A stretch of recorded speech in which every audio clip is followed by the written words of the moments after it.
So this study looked at the relationship between cognition and meeting the 24-hour movement behavior guidelines in 8 to 11-year-old children. So we basically looked at the proportion of children who met the guidelines, which are at least 60 minutes of moderate to vigorous physical activity per day, no more than 2 hours of recreational screen time per day, and 9 to 11 hours of sleep. And we saw how these kids did in terms of cognition compared to those who did not meet the guidelines. And what we found was that the whole day matters for cognitive health. So kids who met all 3 guidelines fared better than those who did not meet any guideline. And I think another important finding really is that children who met the sleep and screen recommendations or who met the screen time alone had the strongest favorable outcomes for their cognition compared to kids who did not meet recommendations.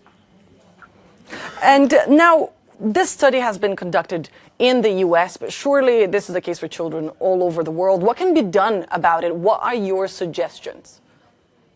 Yeah, it's absolutely right. I think with the technological advances of society and the fact that screens are basically everywhere, I think we need to take a good hard look at our habits around using screens.